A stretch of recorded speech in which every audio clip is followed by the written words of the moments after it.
धन recording studio Sitamarhi.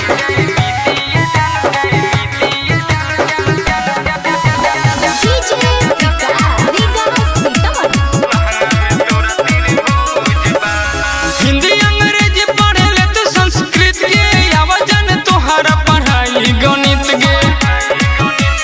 Hindi अंग्रेजी पढ़े ले तो संस्कृत के आवाजन तोहरा पढ़ाई गणित के। कलम मैनेज मिली नॉलेज तोरा खूब बा।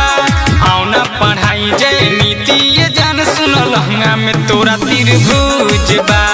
आओ ना पढ़ाई जय नीति ये जान सुन लहंगा में तोरा त्रिभुज बा।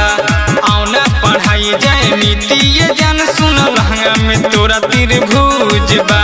धन रिकॉर्डिंग स्टूडियो सीतामढ़ी।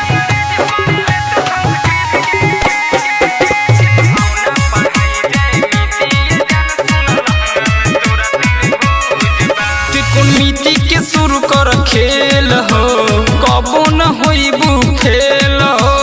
ले लो तू जाने स्केल हो बनाबे में होई न झमेल हो।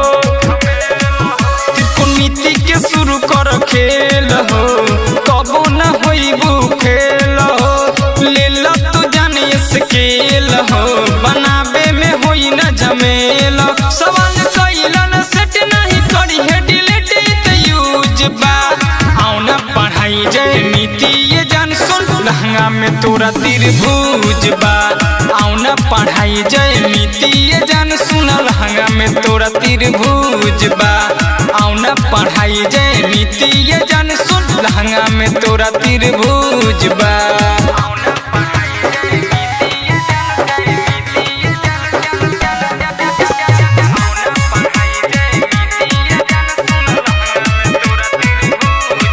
रोज करे के पड़ी क्लास हो तबे नु होइबू पास हो। राइटर सुकेशर गोविंद के बनाला नया अपन खास हो। रोज करे के पड़ी क्लास हो तबे नु होइबू पास हो। राइटर सुकेशर गोविंद के बनाला नया अपन खास हो। बात कहे डायरेक्टर सुना तहरो करेक्टर तनी लूझ बा। आओ ना पढ़ाई जय नीति ये जान सुन लहंगा में तोरा त्रिभुज बा। आओ ना पढ़ाई जय नीति ये जान सुन लहंगा में तोरा त्रिभुज बा। आओ ना पढ़ाई जय नीति ये जान सुन लहंगा में तोरा त्रिभुज बा। धन रिकॉर्डिंग स्टूडियो सीतामढ़ी।